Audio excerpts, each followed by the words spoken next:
Selamat malam teman-teman semuanya.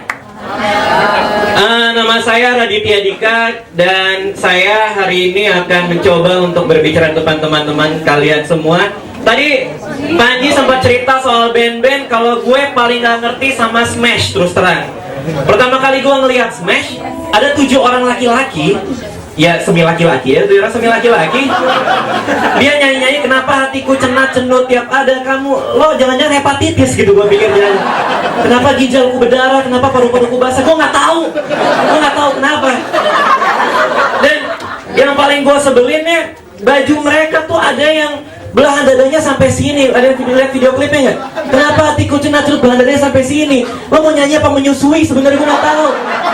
Kenapa hatiku net. Banyak band Indonesia yang gue nggak ngerti. Nama bandnya juga udah aneh-aneh. Ada nama band Indonesia namanya Hijau Daun. Ada band jazz lain yang namanya Klorofil. Mungkin kalau mereka manggung satu panggung jadinya oksigen. Kalau nggak, biar mereka berfotosintesis.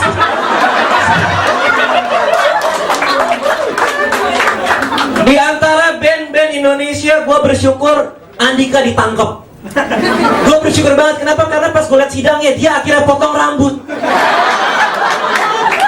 Selama ini kalau gue liat Andika, rambutnya kemana-mana kayak helm SNI, tau gak lo?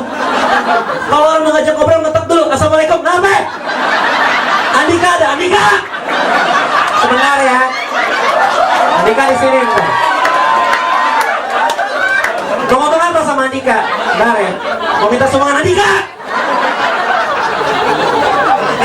Ada apa sama band-band di Indonesia? Semua di Indonesia tuh aneh. Iklan Indonesia aneh-aneh. Iklan sampo semuanya sama. Cewek cantik rambutnya panjang masuk kamar mandi, sampoan bahagia. Gue kalau di rumah sampoan gak pernah sebahagia itu gue. Gue kalau sampoan diem. Ada gue gedor-gedor, abang cepetan diam. Abang belum selesai. Bentar abang bilas dulu. Iklan sampo aneh semuanya. Yang paling aneh iklan sampo yang paling baru yang sekarang udah nggak ada, iklan Sunsilk. Gue bersyukur gara-gara iklan itu gue takut pakai sampo.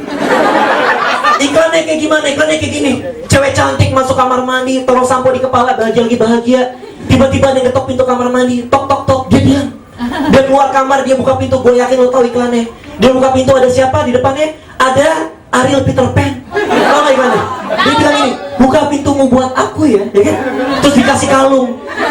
Gara-gara iklan itu, setiap kali gua di rumah sampoan pakai Sunsilk sendirian, ada yang ngetok pintu kamar, gua takut. Lagi sampoan pakai Sunsilk, tok, itu Andika bukan? Andika jangan masuk dulu, Andika. Buka pintu Andika, sabunin.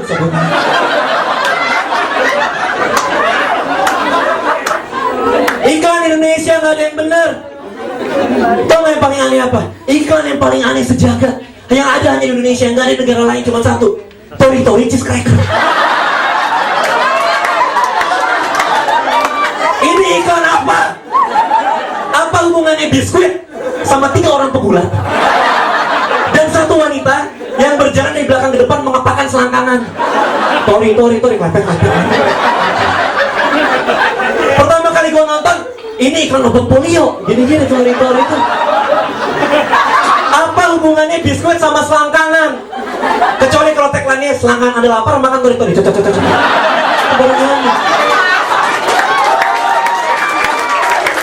Apa hubungannya? Gak ada yang bener di Indonesia ini. Semua iklan aneh-aneh. Gue terus terang lagu-lagu Indonesia sekarang gue kurang suka. Gak ada yang bener. Gue nonton Dahsyat juga sama, jogetnya sama semua. Cuci, jemur. Cuci, jemur, keramas, setrika, cuci. Itu pembantu semua, jangan-jangan. Cuci, siram tanaman, cuci juga. Aneh banget. Gue mencoba untuk mencari artis-artis zaman dulu. Gue lihat di YouTube, dan sama anehnya ternyata. Gue nonton dulu pas zaman gue kecil, Bondan Prakoso. Dia nyanyi kan keren banget. Gue dulu suka banget sama Bondan Prakoso. Pakai jaket kulit, di depan tebing sama teman-temannya berjoget semua nyanyi. Si lumba-lumba, makan dulu, Tapi gue sadar, dia penyiksa binatang. Selama nyanyi, ada lumba-lumba kelaparan di depan, kasihan. Yang paling aneh tau apa? Gue yakin ya, Susan itu psikopat. Gue yakin Susan itu psikopat. Tahu nggak kenapa? Gue lihat video klipnya, videonya begini. Susan ditanya baik-baik sama Ria Enes, digendong, kita tanya. Digendong, ditanya sama Ria Enes baik-baik. Susan, kalau gede mau jadi apa? Susan diam, matanya kosong dia. Kalau gede mau jadi apa? Susan diam, gitu sih jawab, suaranya parau. Aku kepengen jadi dokter biar bisa nyuntik orang lewat. Enjus. Psikopat nih orang. Kebayang Susan beneran jadi dokter, ngumpet di semak-semak, bawa suntikan, mana orang lewat. Enjus. Gak ada yang benar Indonesia. Gue kesel setengah mati. Sinetron laga Indosiar. Tiba-tiba siang-siang ada orang naik elang. Adegannya gimana? Ini gue yakin bener. Lo lihat, ini waktu itu gue lagi sakit di rumah, gue nonton adegannya kayak gini. Ada bapaknya lagi sakit. Anaknya datang. Kenapa bapak? Anakku bapak sakit. Iya, saya tahu bapak, soalnya bapak batuk. Setiap kali sinetron pasti ada yang batuk, dia sakit. Ya, belikan bapak obat. Belikan bapak obat di mana? Di pasar. Baik, aku pergi. Dia keluar rumah, dia ngapain? Dia naik elang. Naik elang beli obat. Emangnya di pengkolan nggak ada ojek?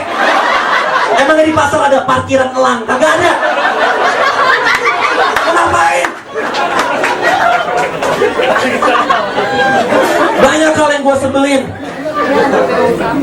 Gue sebel sama sistem perpacaran Indonesia. Ada disparitas gender yang terjadi antara cowok sama cewek. Cowok harus selalu nembak duluan. Cewek kalau ditembak jawabannya sama. Datengin cowok. Lo mau nggak? Apa? Mau nggak jadian sama gue? Mau suka mau nggak? Jawabannya sama. Pikir-pikir dulu ya. Berapa lama? 3 bulan. Mau ngapain pikir-pikir 3 bulan? Sholat istiqoroh tiap malam ngapain? Kalau udah jadian kita disiksa. Kalau udah jadian sama cewek akan memaksa kita untuk mengingat semua tanggal. Semua tanggal yang penting. Tanggal hari pertama kali main ke rumah, pertama kali nonton bareng, pertama kali jadian 3 bulanan, 3,5 bulan, 2 bulan, 3 hari, 6 minggu.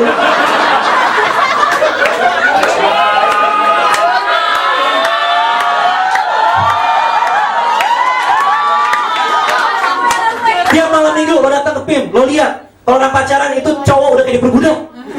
Cewek di mana? Cewek di depan jalan. Belanja. Cowoknya di mana? Di belakang. Budak, kita kapan pulang sayang? Oh iya sayang. Tiap hari Minggu lo cek di salon-salon. Cewek-cewek di mana? Berjejer, di Keramasih, di Kerimbat. Cowok-cowok di mana? Di depan kasir sama cowok-cowok lain. Dia nungguin. Kamu udah berapa lama? 3 hari. Sabar.